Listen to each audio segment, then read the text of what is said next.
नमस्कार, आप देख रहे हैं कुरुक्षेत्र। मैं हूं आपके साथ आलोक। उत्तर प्रदेश के प्रयागराज में उमेश पाल हत्याकांड में लगातार एनकाउंटर जारी है। पहले अरबाज खान प्रयागराज के नेहरू पार्क में ढेर हुआ और अब उस्मान चौधरी। लगातार इस तरीके से अब अपराधियों को मिटा के रख दूंगा, माफियाओं को किस तरीके से सफाई के लिए लगातार सिलसिला जारी है। लेकिन इसी बीच कुछ सवाल भी उठ रहे हैं। आज 10 दिन हो चुके हैं, उससे ज्यादा का वक्त हो चुका है, लेकिन अभी तक सिर्फ और सिर्फ 2 माफिया गिरफ्तार हुए हैं, वो भी जब सीसीटीवी फुटेज में सामने आया है। लेकिन बाकी के कहां हैं अपराधी? बाकी के माफिया किस तरीके से वो क्या जमींदोज हो गए? कितना और वक्त लगेगा? और सबसे बड़ी बात कि अभी किस तरीके के और सबूत चाहिए? ऐसे तमाम सारे सवालों के जवाब हैं जो आज हम जानेंगे और समझेंगे। लेकिन मिट्टी में मिला उमेश पाल हत्याकांड का शूटर और योगी का हंटर, एक और शूटर का हुआ एनकाउंटर और आरोपियों को मिट्टी में मिलाने का काम लगातार जारी है। तो 2 शूटर मिट्टी में मिले हैं, बाकी के कहां छिपे हैं? अतीक के बेटे असद की तलाश में पुलिस लगातार दबिश दे रही है और इसी बीच अभी 5 को अंजाम तक पहुंचाना है बाकी। तो अब तक 2 और अभी 5 और बाकी हैं।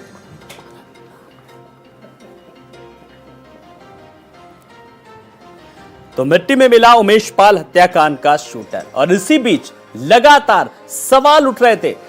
जब 8 की बात करें तो किस तरीके से 8 दिन हो गए तो अपराधी कहां हैं?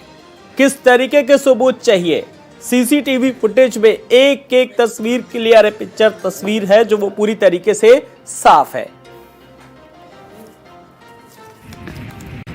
तो बाकी के अपराधी कहां हैं? उनका कब कुछ करेगा उनके लिए सरकार? किस तरीके से पुलिस प्रशासन? ऐसे तमाम सारे सवालों के जवाब आज लेंगे और समझने की कोशिश करेंगे। जल्दी से आए हुए मेहमानों से अपने दर्शकों का तारुफ करा देते हैं। हमारे साथ ओपी सिंह जी हैं, बीजेपी के प्रवक्ता। ओपी जी नमस्कार, बहुत बहुत स्वागत है आपका। साथ ही साथ डीपी सिंह जी हैं, प्रवक्ता कांग्रेस, हमारे साथ। डीपी जी नमस्कार, आपका भी बहुत बहुत स्वागत है। और इसी बीच समीर सिंह जी भी हैं हमारे साथ, समाजवादी पार्टी के प्रवक्ता। समीर जी नमस्कार, बहुत बहुत स्वागत है। समीर जी, सबसे पहला सवाल आज आप ही से, लगातार एनकाउंटर किया जा रहा है, किस तरीके से अपराधियों के और माफियाओं को किस तरीके से उनका जो गठजोड़ है उसको तोड़ने की लगातार कोशिश की जा रही है। लेकिन इसी बीच सवाल यह है, सबसे पहला हमारे साथ मैं सवाल खोलूं इससे पहले हम अपने दर्शकों को बता दें कि हमारे साथ पूर्व आईपीएस राजेश राय जी भी जुड़ गए। राजेश जी नमस्कार, बहुत बहुत स्वागत है। राजेश जी के पास आऊंगा, लेकिन मैं सबसे पहले समीर जी के पास आ रहा हूं सवाल लेकर के। नीति और नियत पर लगातार लॉ एंड ऑर्डर को लेकर के सवाल उठ रहे थे, अब धीरे धीरे कुछ सवालों के जवाब मिलते नजर आ रहे हैं आप लोगों को भी। आलोक जी, ये जो एनकाउंटर्स की जो अभी बात चल रही है, जो एनकाउंटर्स हो रहे हैं प्रयागराज में, इससे जुड़े 2 पहलू पे बात करना चाहूँगा। हाँ। देखिए, पहला पहलू जो यहाँ पे बैठे जितने भी आपके पैनलिस्ट हैं, हमारे पैनलिस्ट हैं और हमारे साथ एक आईपीएस भी जुड़े हुए हैं, तो वो बड़ी बात से इत्तेफाक रखेंगे कि क्या एनकाउंटर्स हमारे जो कानून व्यवस्था है उसमें एक लीगल ऑप्शन है। और हालांकि यूज़ होते हैं, पुरानी सरकारों ने भी किए, ये सरकार भी कर रही है, और लेकिन इसको एक लीगैलिटी, ठीक है, लूप होल्स हैं, कई इसको एक्सरसाइज करी जाती है प्रशासन द्वारा, शासन द्वारा, पुलिस एडमिनिस्ट्रेशन द्वारा। तो ये हो गई कि जो एनकाउंटर्स हैं उसमें उसको कितना ज़्यादा उसका महिमा मंडन किया जाना चाहिए। अब दूसरी बात आ गई कि जो एनकाउंटर्स हो रहे हैं वो आखिर हो किसके रहे? ये जो भी 2 एनकाउंटर्स हुए हैं, क्या ये दोनों मास्टरमाइंड्स थे? ये जो दोनों एनकाउंटर्स हुए, क्या ये एक इनामी मुजरिम थे? जो भी जितने भी लोग, जैसे कि अभी आदरणीय राष्ट्रीय अध्यक्ष अखिलेश यादव जी ने जो पटल पे, सदन के पटल पे जो सवाल उठाए थे कि सरकार टॉप 10 और टॉप जो 100 है माफियाओं की लिस्ट जारी करे, क्या उनमें इन लोगों का नाम था? नहीं होगा, क्योंकि जो सरकार कर रही है वो ये कर रही है कि एक रिटेलिएशन है कि आपने कुछ किया है, गलत काम हुआ है, हत्याकांड इतना बड़ा सामने आया है, लॉ एंड ऑर्डर ध्वस्त दिखाई दे रहा है, इतना बड़ा सवालिया निशान खड़ा हो गया प्रदेश सरकार के ऊपर कि उन्हें कुछ एक्शन करके दिखाना है। तो जहां जो बड़े बड़े सरगना है, जो बड़े बड़े माफिया हैं, उनको छोड़ के जो उनके प्यादे हैं मात्र, उनका एनकाउंटर करके एक मैसेज देने की कोशिश की जा रही है कि देखिए हम कुछ एक्शन कर रहे हैं। और ये जो योगी आदित्यनाथ जी की सरकार है उत्तर प्रदेश की, योगी 2.0, ये इसका कोई नया काम नहीं है। हमने कितनी बार देखा और कई बार डिबेट्स पे और अन्य माध्यमों के जरिए जो समाजवादी पार्टी के प्रवक्ता हैं, समाजवादी पार्टी के जो बड़े बड़े लीडर हैं, उन्होंने कई बार भारतीय जनता पार्टी को ये हिदायत देने की कोशिश करी कि आप जितनी बातें कर रहे हैं, जो गुमराह करने की कोशिश कर रहे हैं, उसके बजाय अगर आप विपक्ष के जो सकारात्मक सुझाव हैं वो लें तो इसकी जरूरत नहीं पड़ेगी। लेकिन होता वही है। चलिए, आपकी लॉ एंड ऑर्डर ध्वस्त है। बस एक छोटा सा पॉइंट लिख दूं, लॉ एंड ऑर्डर ध्वस्त है, लेकिन आप ये मानने को रेडी नहीं है कि लॉ एंड ऑर्डर ध्वस्त है। उसके चक्कर में ऐसे हत्याकांड, ऐसे जो भी आपका, चाहे आप जो कानपुर देहात में हुआ वो, चाहे प्रयागराज में हुआ जो, और उसके अलावा कई सारे सुबह से लेकर शाम तक प्रदेश भर से खबरें आती हैं, चाहे वो आगजनी की हो, चाहे वो डकैती की हो, लूट की हो, हत्याओं की हो, ये मामले सामने आते हैं। और उस पे खाली जो सरकार है उसका आंसर क्या होता है कि हमने इस पे कार्रवाई करी। जो कार्रवाई की है वो भी सामने नजर आई है। मैं जरा डीपी सिंह जी आपकी इस पर टिप्पणी चाहूंगा कि एक नजीर बनाने की बात की जा रही थी, अपराधियों के सफाई की बात की जाएगी, माफिया राज को खत्म करने की बात की जा रही है, और सरकार कह रही है अब देखिए काम भी शुरू हो गया है। देखिए आलोक भाई, किसी पार्टी की सरकार हो, सरकार का सबसे पहला धर्म होता है कि लॉ एंड ऑर्डर को मेंटेन करना। जब तक लॉ एंड ऑर्डर चुस्त और दुरुस्त नहीं होगा, कोई भी विकास के कार्य ठीक से संपन्न नहीं कराए जा सकते हैं। मगर एक चीज जरूर देखना चाहिए कि लॉ एंड ऑर्डर को मेंटेन करने के चक्कर में यह हमारा स्थापित कानून लॉ कहता है कि किसी भी बेगुनाह को फंसाया नहीं जाना चाहिए, ना उसके ऊपर जो है कोई कार्रवाई होनी चाहिए। और ये काम देखना न्यायालय का होता है। निश्चित तौर पर हमारे मित्र भाई समीर सिंह जी ने कहा कि इनकाउंटर किसी चीज का सलूशन नहीं है। जिस तरीके से इनकाउंटर अभी अतीक अहमद, उमेश पाल के हत्या में 2 इनकाउंटर हुए, और माननीय मुख्यमंत्री जी सदन में कहते हैं कि मैं मिट्टी में मिला दूंगा, कभी कहते हैं मैं ठोक दूंगा। इस तरीके से भाषा से शायद उत्तर प्रदेश के इतने महत्वपूर्ण कुर्सी पर बैठे हुए व्यक्ति को इससे बचना चाहिए। हम समझते हैं कि कानून भी कुछ चीज है, कानून को अपना काम करने देना चाहिए। और जिस तरीके से किसी एक जात विशेष, धर्म विशेष के लोगों को कि उत्तर प्रदेश में जो उनके ऊपर कार्रवाई होती है, ये भी उचित नहीं दिखता है। हम सब विपक्ष के लोग हमेशा सरकार से 6 साल हो गया, 2.0 की योगी जी की सरकार 1 साल इसको भी हो गया है, हम लोग मांग करते रहे हैं कि उत्तर प्रदेश के टॉप 10 माफियाओं के नाम आखिर सरकार क्यों नहीं घोषित करती है। चलिए, आज मैं ये सवाल पूछूंगा कि टॉप क्या यहाँ पे के नाम आखिर एक ही जात, एक ही धर्म के लोग जो माफिया है जी। ये कुछ ऐसे सवालों के जवाब देंगे। ये सवाल आपका भी था और ये समीर जी का भी सवाल था, इस सवाल का मैं जवाब लूंगा। चलिए, मैं अब राजनीतिक परिदृश्य से थोड़ा सा अलग हट करके आ रहा हूं, क्योंकि आज हमने खास मेहमान को आमंत्रित किया। राजेश राय जी हैं, पूर्व IPS। राजेश जी, एक बार फिर से आपका स्वागत करना चाहूंगा। आप पुलिस विभाग के बड़े अधिकारी रहे हैं, जो कार्य प्रणाली है, जो सिस्टम है, आप उसको भली भांति समझते हैं। जिस एनकाउंटर को लेकर के लगातार सवाल भी उठ रहे हैं, मैं जरा आपसे चाहूंगा कि क्या इसके अलावा क्या एक न्यायिक प्रक्रिया है, या इसके अलावा और भी बहुत ऑप्शंस हो सकते हैं? क्योंकि उन हालातों में जब बीहड़ जंगल में जब पता लगता है किस तरीके से यहां पर यह माफिया छुपा है, उसको पकड़ने के लिए किस तरीके से यही एकमात्र एक विकल्प है क्या? जरा कुछ चीजों को आपसे समझूंगा सर। बात यहाँ पर जो इनकाउंटर हो रहे हैं, जहां पर अगर किसी के इनकाउंटर में डेथ हो रही है, तो बात विकल्पों की नहीं है। विकल्प तो है ही है। विकल्प तो हमेशा, ये विकल्प तो वहां से शुरू होता है कि उसको एक समन भेज दिया जाए कि आप इसमें अभियुक्त हैं, वो आकर के न्यायालय में समर्पण कर दे, एक विकल्प है। तो उसको वारंट उसका दाख होता है, लोग जाते हैं, उसको पकड़ के आ जाने पर भेज दिया जाए, वो भी विकल्प है। मुकदमा चले, चार्जशीट लगे, चार्जशीट में अब ये सब लोग तो जेल में ही है ना। जिन लोगों के बारे में, जैसा मैं समाचार पत्रों के माध्यम से, आप लोगों के माध्यम से मैं सुन रहा हूं कि जो उमेश पाल से 1 करोड़ की रंगदारी मांगी जा रही थी, ये लोग तो जेल में ही है ना। जेल में ही बैठ करके जेलर और जेल अधीक्षक की मदद से सब लोग मिलकर के एक कमरा मुहैया करा करके बीवी और पति जो है, वो जो माफिया है, उनका मिलन करा रहे हैं लोग, और वहां से ये रंगदारी के टेलीफोन जा रहे हैं जगह जगह। तो ये जो उसमें भी लोग जेल जा रहे हैं, मेरा कहने का मतलब है ये भी तो उसी कानून के अंदर जो चीजें हैं और जो कानून के रखवाले बैठे हुए हैं जिनका काम है कि उस कानून को जो है उसको सही तरीके से इंप्लीमेंट करें, वो मिलकर के पूरे सिस्टम में छेद कर रहे हैं, उनके खिलाफ भी कार्रवाई हो रही है। मैं समझता हूं, उसको मैं ये नहीं कहूंगा जी। तो विकल्प तो बहुत हैं, लेकिन एक ये विकल्प है कि जेल भेज दिया और जेल में जाकर के वो धमकी दे करके और पैसा दे करके उनके माध्यम से वहीं से रंगदारी वसूल हो रही है जी। अगर रंगदारी नहीं देने की किसी ने हिम्मत की तो 10 लोग 12 लोग मिल करके प्लानिंग करके योजना बना करके उनको मार देते हैं। और जो हम राजनीति में नहीं पढ़ रहेंगे, लेकिन राजनीतिक दल के ये पूछते हैं कि भाई आप प्यादों को मार रहे हैं। अरे भाई 10 लोग 8 लोग 9 लोग मिलकर के जाके घेर करके बिल्कुल जो है वो उसको, जैसे महाभारत में अभिमन्यु को घेर करके लोगों ने मारा, मैं सिपाहियों के, उनको 2 सिपाही भी मर गए, वो भी मर गए, उनको जो घेर के मारा उनको आप प्यादा कह करके बड़ा इनसिग्निफिकेंट बता रहे हैं। अरे ये तो बेचारे प्यादे थे और इनको पकड़ करके आप बड़ी बहादुरी दिखा रहे हैं। शुरुआत तो वहीं से होनी चाहिए ना, शुरुआत तो उनकी भी होनी चाहिए। जब विकास दुबे का जब इनकाउंटर हुआ था या जिस तरह से भी उनकी मृत्यु हुई थी, विकास दुबे तो उसके जो है वो प्रमुख कलाकार थे, उसके डायरेक्टर निर्देशक सब कुछ थे, और उनके जो साथ में प्यादे थे जिन लोगों ने शामिल हुए, जिन लोगों ने उसमें गोलियां चलाई, वो भी मारे गए, वो भी पकड़े भी गए, मारे भी गए।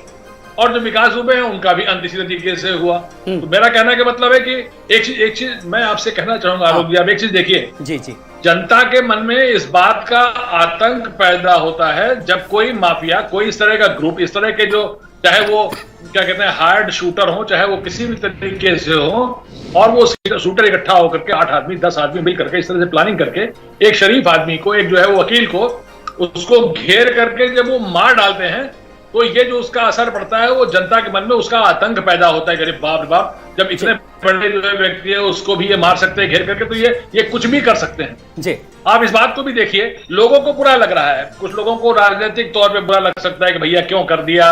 अब अभी किसी ने कहा कि साहब वो एक ही जाति के, एक ही कम्युनिटी के लोगों को जो है उसमें किया जा रहा है। हमने तो ये सुना आप लोगों के माध्यम से कि ये जो चौधरी साहब ये मारे गए हैं, ये जो है इनका नाम कुछ हिंदू है और ये मुस्लिम नाम बना करके उनको किसी घर में रखा जाता था, और जो उनसे मिलने के लिए आना चाहते थे नजदीक से वो उसी घर में आते थे। तो ये तो हिंदू थे। तो पुलिस हिंदू देखे कि मुसलमान देखे, या वो देखे कि जो वहां पर जाकर के जो है आतंक फैला रहा है, लेकर के धड़ाधड़ गोलियां चला रहा है, बम चला रहा है, एक प्रमुख व्यक्तित्व, एक प्रमुख आदमी, एक भला आदमी और 2 पुलिस वाले, दोनों वहां पर मारे जा रहे हैं। सारी जनता, आप अगर इसी बात पे, अगर हम लोग तो चैनल बैठे हैं, इन बातों पे जब इस तरह का जो आदमी, जिसको लोगों ने वीडियो में देखा, जिसको लोगों ने आपके चैनल्स पे देखा जी, खड़ा हुआ दुकान पर खड़ा वो बात कर रहा है, और जैसे वो आया वैसे निकल के दौड़ के गया और जाके गोली मारा, लोगों ने गोली मारा, बम मारा, इसको भी पब्लिक ने देखा। और जब पब्लिक ये सुनती है कि ये जो इसमें करने वाले आतताई थे उनको जो है वो मारे गए, मुठभेड़ में मारे गए, और जो है वो क्या कहते हैं वो अपनी सही जगह पर पहुंचे, तो जनता के मन में भी एक संतोष व्यक्त होता है कि नहीं चलो बिल्कुल आम जनमानस के मन में भी संतोष होना चाहिए। उसके में क्या संदेश जाएगा, इस पर भी हम आपसे कुछ सवालों का जवाब लेंगे। हमारे साथ ओपी सिंह जी भी जुड़ गए हैं। ओपी जी नमस्कार, एक बार फिर से आपका बहुत बहुत स्वागत है। आपने राजनीतिक दलों की बात सुनी और आईपीएस राजेश राय जी की भी बात सुनी। मिट्टी में मिलाने का अभियान शुरू हो गया है, क्या कहेंगे?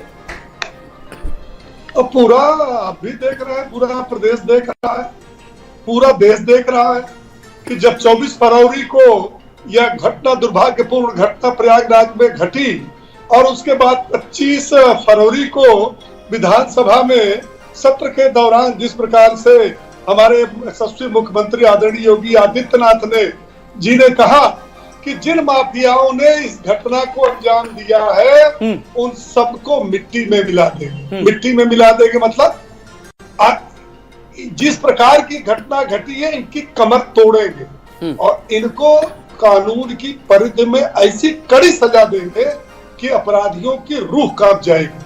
आप देखिए कि इन्होंने इस घटना को एक साधारण घटना न मानिए कि अतीक अहमद के गुर्गे गए और उमेश पाल एडवोकेट की हत्या कर दी। जिस तरह से 3 से 4 बजे दिन के बीच में दिन दहाड़े हत्या कर रहे हैं, और जिस प्रकार से 2 पुलिस के जवान जो सुरक्षा कर्मी लगे हुए हैं, संदीप निषाद और राघवेंद्र सिंह, उनकी हत्या कर रहे हैं, उसके बाद पुलिस प्रशासन के लिए भी चुनौती थी और उत्तर प्रदेश सरकार के लिए भी चुनौती थी।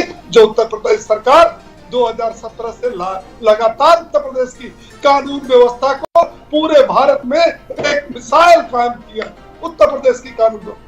और जब योगी जी ने ये बात कही तो लोगों को संदेश मिला कि निश्चित रूप से जिस प्रकार से अब तक जितनी घटनाएं उत्तर प्रदेश में घटी है और उसके बाद जिस प्रकार से सरकार ने एक्शन लिया है, जिस प्रकार से पुलिस ने एक्शन लिया है, इसमें भी कठोर कार्रवाई होगी।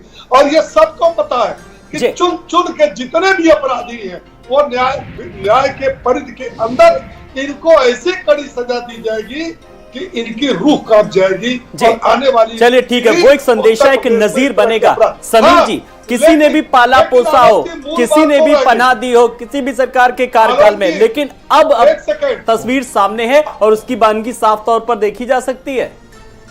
जी, आ रहा हूं, जरा समीर जी से भी ले लूं टिप्पणी। आ रहा हूं समीर जी से। हाँ। जी, कौन सी तस्वीर और कौन सी बानगी की बात आप कर रहे हैं, ये थोड़ा सा समझने में दिक्कत हो रही है मुझे।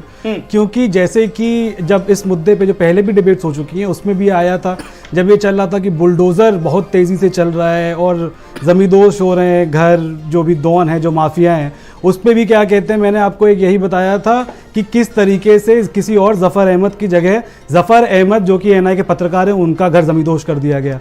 इस तरीके की तो कार्यवाही है उत्तर प्रदेश की सरकार द्वारा और प्रशासन द्वारा कि ये तक सुनिश्चित नहीं किया जाता है। अरे ओपी सिंह जी सुन लीजिए, बहुत लंबा भाषण दिया है आपने, अपने यशस्वी मुख्यमंत्री जी के आपने इतना महिमामंडन किया, थोड़ा हमें असलियत तो बताने दीजिए। अब आती है जो कि देखिए ओपी सिंह जी ने भी ये एक्सेप्ट किया कि ये कोई आम दुर्घटना नहीं है और ये दुर्घटना जिनके साथ हुई उमेश पाल वो कोई आम आदमी नहीं थे, वो वकील होने के साथ साथ एक ऐसे केस में केस के विटनेस थे जो कि एक बहुत ही ज़्यादा हाईलाइट और बहुत ही ज़्यादा बड़ा केस है। अब इसमें इस ऐसे केसेस में जो भी विटनेस होता है उसकी जो सिक्योरिटी है और उसकी सिक्योरिटी सुनिश्चित करने का जिम्मेदारी होती है जो लोकल इंटेलिजेंस यूनिट है और जो एसटीएफ है जो उस केस को देख रही है। अब एक बार भी इतनी बार आपने सुना बुलडोजर एक्टिविटी में भी, मीडिया में भी और भारतीय जनता पार्टी के जितने भी लीडर्स हैं सबने खूब पीठ थपथपाई अपनी, आज भी एनकाउंटर पे खूब पीठ थपथपाई जा रही है। क्या एक बार किसी भारतीय जनता पार्टी ने अपनी नाकामी एक्सेप्ट करी कि किस तरीके से इतना बड़ा अंजाम प्रयागराज जैसे शहर में, जहां से ना केवल उत्तर प्रदेश के डिप्यूटी चीफ मिनिस्टर आते हैं बल्कि नंदगोपाल नंदी जैसे बड़े कैबिनेट मंत्री भी आते हैं, वहां पे ऐसी दुर्घटना हो जाती है। एलआईयू का फेलियर, एसटीएफ का फेलियर, पुलिस प्रशासन का फेलियर एक बार भी एक्सेप्ट नहीं किया गया। क्यों? क्योंकि एक्सेप्ट करने से इनको बड़ी दिक्कत है, क्योंकि एक्सेप्ट करने से क्या होगा, उसके एवज में अभी ओपी सिंह जी क्या कहते हैं कि उत्तर प्रदेश का कानून व्यवस्था देश का नंबर 1 कानून व्यवस्था है जिसकी मिसालें पूरे देश में दी जाती हैं। एक तरफ ये इन्वेस्टर समिट करा रहे हैं, दावे कर रहे हैं 33 लाख करोड़ के निवेश की, दूसरी तरफ उन निवेशकों का सोचिए जो ऐसे तो पता नहीं कितना ही आना है, वो सबकी सब असलियत आप जानते हैं, लेकिन जो इक्का दुक्का आना चाहेंगे भी वो प्रयागराज जैसी दुर्घटना देखने के बाद, जैसा हत्याकांड देखने के बाद उत्तर प्रदेश में तो कदम नहीं रखेंगे। और उसके बाद ये आता है कि हमने जो अभी मान लीजिए जो रिस्पेक्टेड आईपीएस ने भी बोली ये बात कि आम आदमी या फिर जो मामूली गुंडे उनको मारना, जैसे हम लोग कह रहे हैं कि मामूली उनको मारने से फर्क नहीं पड़ता है। देखिए जब तक जो हेड है उनके खुद में इतनी कैपेसिटी नहीं है, जब तक आप जो मास्टरमाइंड है, जो बड़े माफिया हैं जिनके इशारों पे वो काम कर रहे हैं, अगर आप आज 5 को गिरा देंगे, 5 की मुठभेड़ में मार देंगे, एनकाउंटर कर देंगे, क्या कल और 10 नहीं खड़े हो सकते? यही रीजन है कि ये जो आप इसमें रिटालिएटरी कार्रवाई कर रहे हैं, इससे आप खाली जनता को दिखा सकते हैं कि देखिए हम कुछ कर रहे हैं या हम करने के लिए जो अल्टीमेट जो इनका जो गोल है वो गोल खाली इतना है कि दिखाने के लिए, कि जनता को दिखाने के लिए कि हम ये कर रहे हैं, लेकिन उससे कोई रिजल्ट नहीं है। और एक सवाल का जवाब और कि बाकी के अभी जो मुजरिम है वो कहां पर, असीद, गुलाम, गुड्डू मुस्लिम और इन सबके वो जो 5 नाम अभी बाकी हैं, जरा इस सवाल का भी जवाब दे दीजिए और विपक्ष को भी माकूल जवाब मिल जाएगा। ओपी सिंह जी। आलोक जी, गांव में कहा जाता था कि 2 मुँहे सांप, राजनीति में भी कुछ लोगों को 2 मुँह देखे जाते हैं। सांप तो नहीं कर सकता वो, चूंकि अगर व्यक्ति बोल रहा है तो 2 मुँह सांप तो नहीं कर सकता, लेकिन 2 मुँह बोल वाले।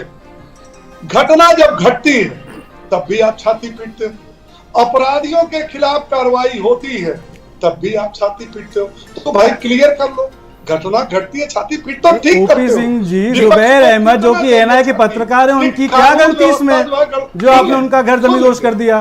चलिए ओपी जी अपनी बात रखिए जी। हाँ, अभी अभी देखिए इन्होंने कितनी बड़ी मासूमियत से कहा कि साहब वो जब्तर अहमद पत्रकार थे एमआई के, किसके उनका घर गिरा दिया गया।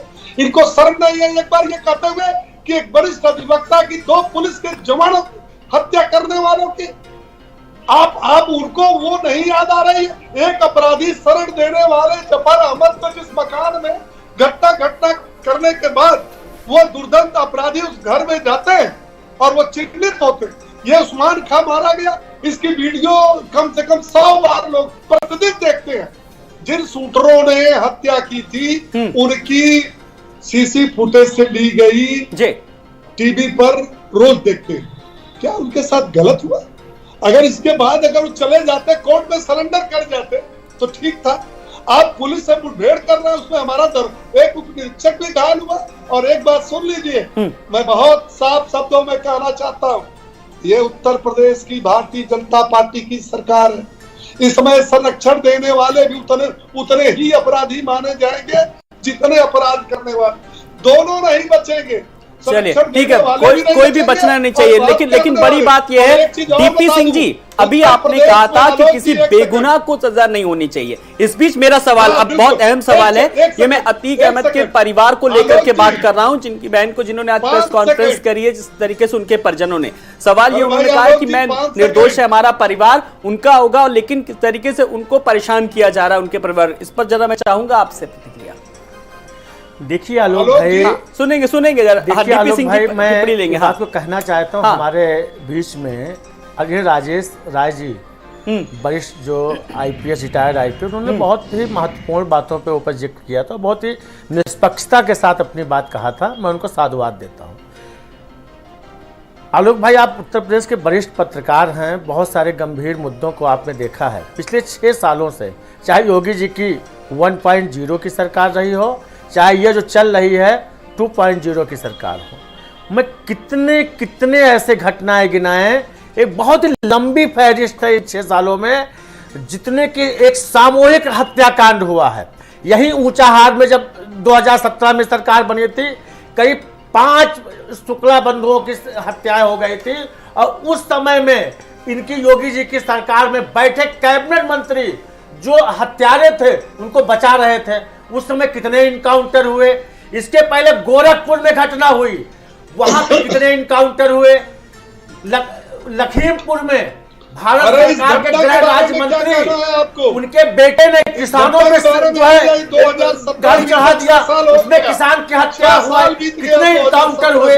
तो बात यहाँ उठती है कि सरकार को निष्पक्ष रूप से काम करना चाहिए। मेरा सीधा आपके चैनल के माध्यम से आरोप है कि भारतीय जनता पार्टी की सरकार, योगी जी की सरकार कहीं ना कहीं ये जो कार्रवाई कर रही है, हम बिल्कुल कहते हैं कि अपराधियों को बख्शा नहीं जाना चाहिए, मगर कानून, इस देश में कानून का राज है, संविधान का राज है, संविधान का सम्मान होना चाहिए।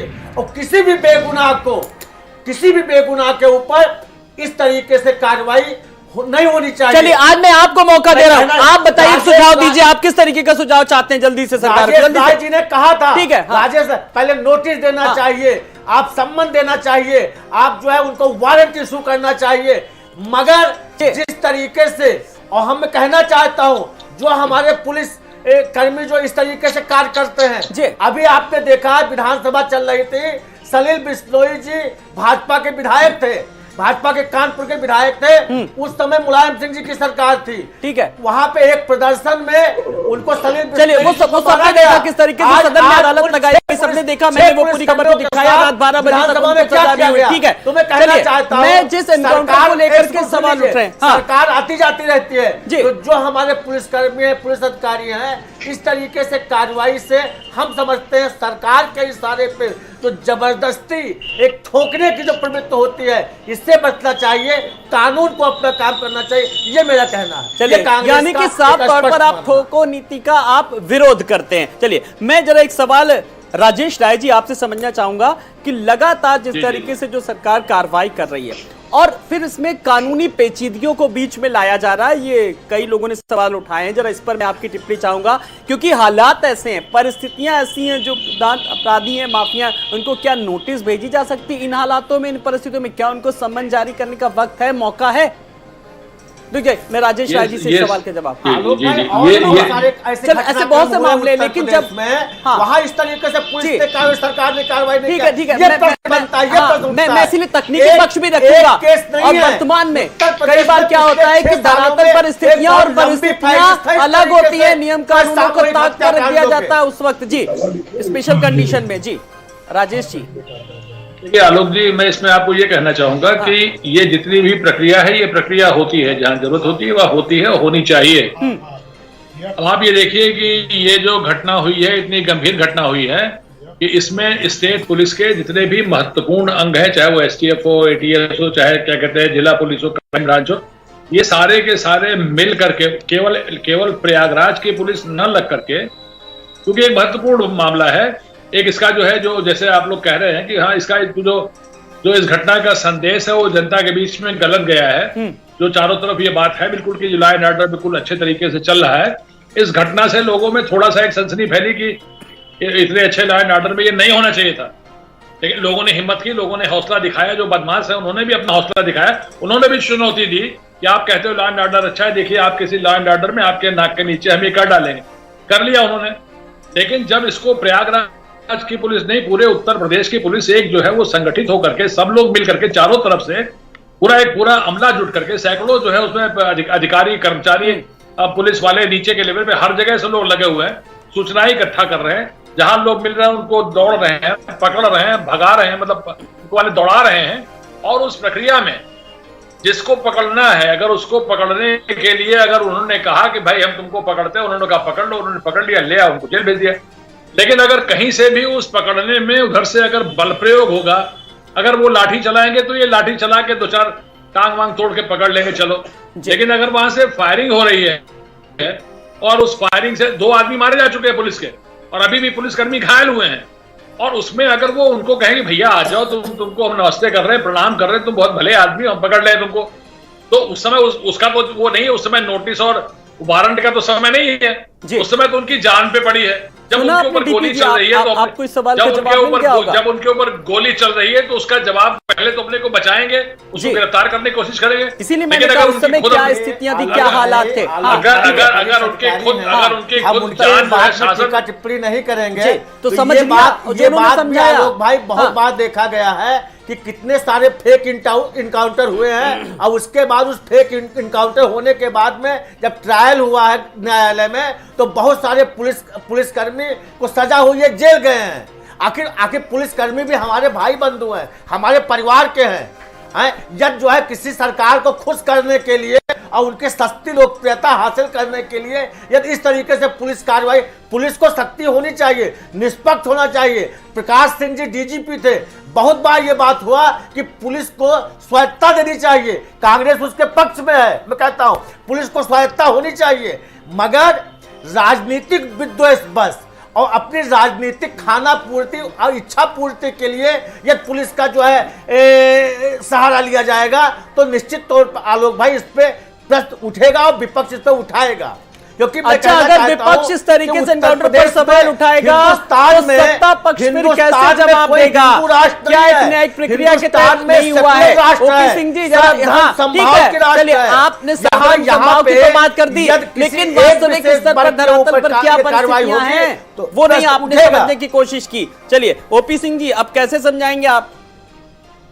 देखिए आलोक जी, बड़ी साफ सुथरी बात है कि जो घटना घटी है प्रयागराज में और उसके बाद जो पुलिस की कार्रवाई है, इसको पहले से सबको अंदेशा था कि योगी जी की सरकार में इस तरह की घटना करने वालों का अंजाम क्या होगा, ये सबको पता था। ये कोई भ्रम की बात नहीं।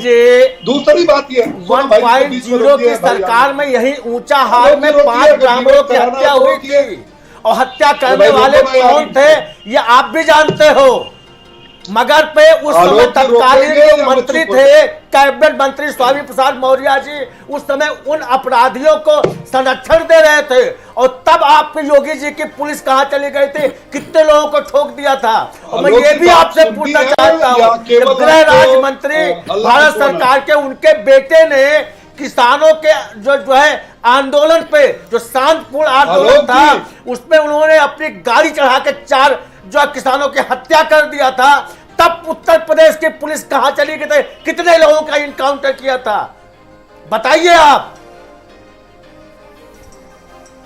ऐसी न जाने आलोक जी, कितनी, चलिए न अब जाने सुनिए, कितनी तो अब उत्तर आपने प्रदेश की सवाल किया, घटनाएं देखिए हैं। हर कोई शांत था। चलिए ओपी सिंह जी अब आप जवाब दे दीजिए। चलिए अब आप आलोक सुनिएगा जिस तरह DP से- जी। हाँ ठीक आलोक जिस तरह से डिबेट नहीं होता आपके यहाँ, जिस जी। तरह से आप डिबेट करा रहे हैं जी कि जी कोई बोलता जा रहा है, भाषण देता जा रहा है, मैं चुप सर वो सुनता जा भाषण रहा नहीं हूं। दे रहे थे, वो आपसे ये- सवाल पूछ रहे थे, तो इसलिए बीच मैंने में उन्हें पूरा बोलना मौका नहीं दिया। है। अगर ठीक है, बोलना वो तो विपक्ष मेरे में आवाज आवाज कर रहा है। और चलिए सरकार का अब ठीक है, भाषण अब ठीक है, बोलना अब इसका सवाल जवाब कर लिया ना दीजिए। आपने। पिछले चलिए DP कार्रवाइयों सिंह में जी, क्यों- क्या कार्रवाई अब की आप आपने? पिछले इतने सालों से सत्ता में नहीं है, अब आप सवाल करिए, क्योंकि ठीक है चलिए आपने सवाल अरे किया, सत्ता अब में ओपी सिंह जी आए अब आप नहीं, जवाब अगले दीजिए। 25 अब साल आपके में क्या जवाब बात करते हैं? आराम से सुनेंगे सब लोग, पूरा विपक्ष जी।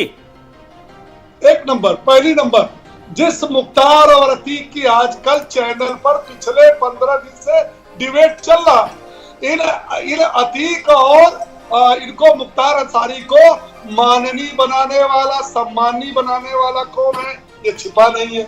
इनके पास कैसे अरबों की संपत्ति आई, ये भी सबसे छुपा नहीं है। किस सरकार में इन्होंने किस प्रकार से लूटा उत्तर प्रदेश को रंगदारी से, और इन्होंने लूटपाट किया, ये भी नहीं छुपी है। और इसी का नतीजा है कि मुख्तार अंसारी के यहाँ से अब तक 360 करोड़ 3 अरब 60 करोड़ की संपत्ति जब्त हुई है, और अतीक अहमद के यहाँ से 645 करोड़ यानी 6 अरब 45 करोड़ की संपत्ति जब्त हुई है। ये आलोक जी, ये प्रदेश वाली का इनके पास बुद्धि नहीं, ये नहीं जानते कि इन लोगों को माननी एमपी एमएलए बनाने वाला कौन, इनका जो है पोषण करने वाला कौन, दो के पास केवल 10 अरब की संपत्ति कैसे है।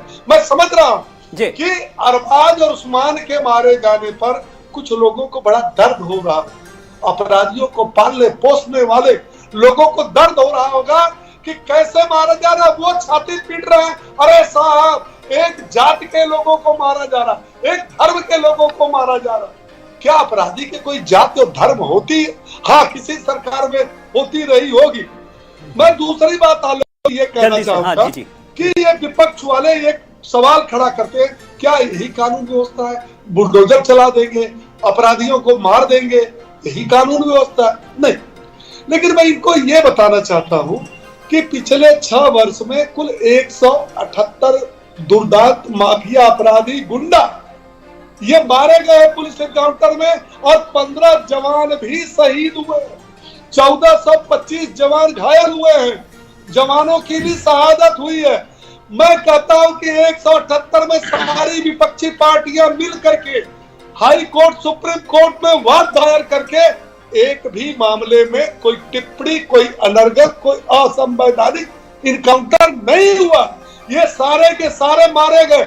हाँ, ये बात और है कि 178 जो अपराधी मारे गए, इसमें 118 अपराधियों का कनेक्शन सीधे सीधे समाजवादी पार्टी से। चलिए ठीक है, यहाँ पर समीर जी हमारे पास, समीर जी सीधे माननीय की बात चलिए तो सीधा सीधा इशारा आपकी ओर कि किस प्रकार में फले फूले और किसने इनको पनाह दी। सीधा इस पर आपकी टिप्पणी चाहूंगा। ठीक है, ओपी सिंह जी समीर जी को सुनेंगे। इस डिबेट पे मैंने ऐसा कोई पॉइंट नहीं उठाया था, हाँ, लेकिन देखिए अभी जिस तरीके से ओपी सिंह जी बात कर रहे हैं, हम कह रहे हैं कि टॉप 10 और टॉप 100 मोस्ट वांटेड माफियाओं की लिस्ट जारी करी है, लेकिन ओपी सिंह जी के अकॉर्डिंग इस प्रदेश में सिर्फ दो माफिया हैं, अतीक अहमद क्या और मुख्तार अंसारी। ओपी सिंह जी बात कंप्लीट हो जाएगी, सिर्फ 2 माफिया हैं, बाकी प्रदेश में कोई माफिया नहीं है।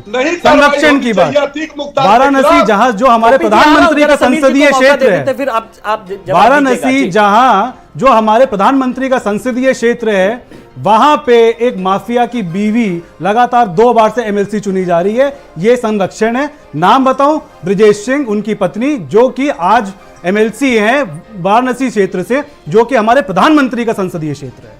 उसके अलावा कई सारे ऐसे माफिया हैं जिन पे कोई कार्यवाही नहीं होती। उनके पास क्या कोई बेनामी प्रॉपर्टी नहीं है, उनके पास कोई अवैध कब्जे वाली प्रॉपर्टी नहीं है, उनके अगेंस्ट आपने कोई सुना? मुख्तार अंसारी, अतीक अहमद के अलावा किसी के वहां बुलडोजर चल रहा है? क्या धनंजय सिंह के वहां बुलडोजर चला? क्या ब्रिजेश सिंह के किसी प्रॉपर्टी पे बुलडोजर चला? क्या किसी और के ऊपर बुलडोजर चला?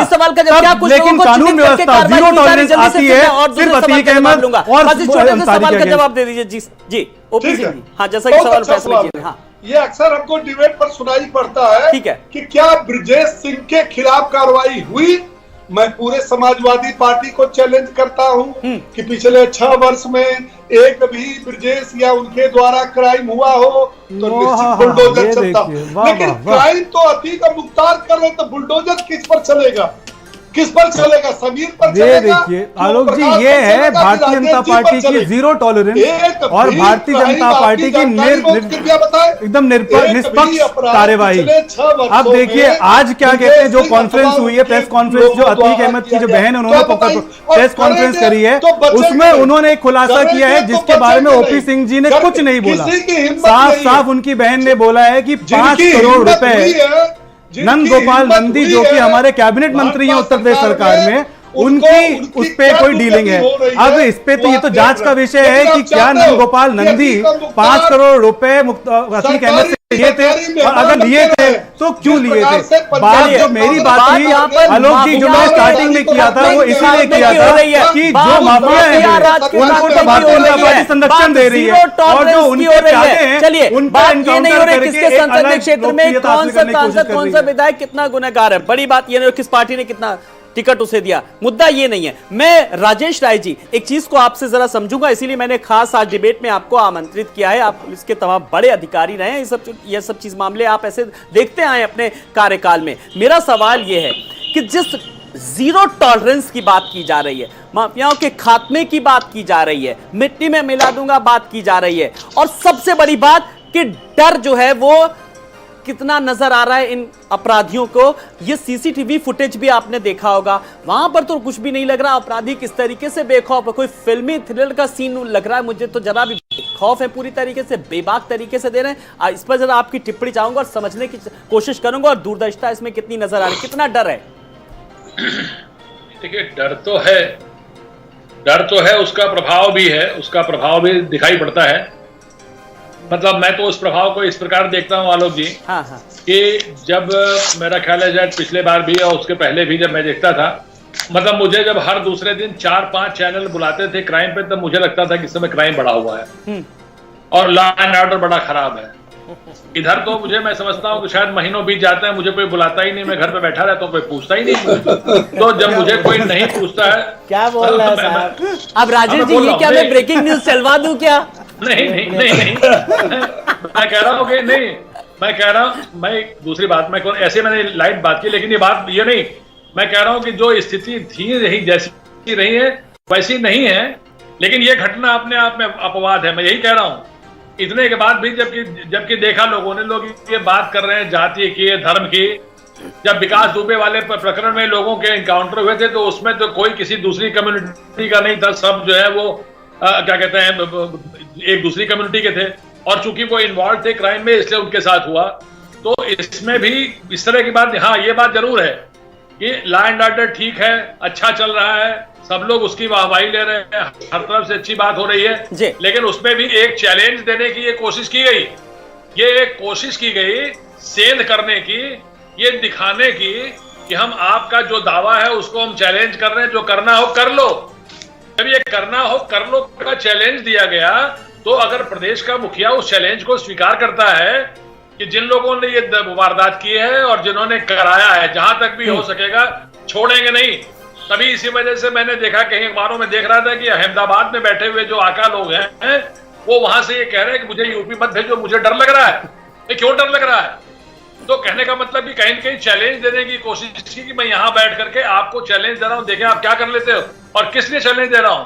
क्योंकि जो उमेश पाल थे वो अकेले ऐसे गवाह थे जो कि इनके खिलाफ गवाही देने की बात कर रहे थे और उनको रास्ते से हटाना जरूरी था, इसलिए प्रदेश सरकार को भी चैलेंज दिया। अब अगर उस चैलेंज में जिन लोगों ने मारा, वो जिन्होंने जो प्यादे जिनको कह रहे हैं, ये तो शूटर हो गए ना, ये तो मेन क्रिमिनल तो ये हो गए ना, वो भी है मेन क्रिमिनल। लेकिन अगर ये मौके पर जाकर के वीडियो में हर जगह सीसीटीवी में ये दिख रहे हैं कि ये लोग हैं और इस तरह से प्लान करके उनको भून करके मारा गया है, अगर इन लोगों को पुलिस पकड़ने जा रही है और वो फायर कर रहे हैं, जब वो उस दो पुलिस वाले साथ थे, उनको मारने की हिम्मत रखते हैं। बिल्कुल 3 लोगों को इन्होंने मारा, तो अगर पुलिस वाला जा रहा है उसको ये क्या कहते हैं कि नमस्ते करके छोड़ देंगे, और अगर पुलिस वाले के ऊपर फायर कर रहे हैं और अगर पुलिस वालों ने इन दोनों लोगों को अलग अलग इनकाउंटर्स में दोनों अगर ढेर हुए, तो इसमें तकलीफ क्यों हो रही है? आम जनता को तकलीफ नहीं हो रही है। बिल्कुल। चलिए, आप सब मेहमानों का बहुत बहुत शुक्रिया। ओपी सिंह जी आपका भी, राजेश जी आपका भी, समीर जी आपका भी, डीपी सिंह जी आपका भी बहुत बहुत शुक्रिया। तो शूटर का शूट आउट हुआ और जिस तरीके से अभी आने वाले जो अपराधी उनको किस तरीके से वो कहां छुपे हैं, वो क्या जमीन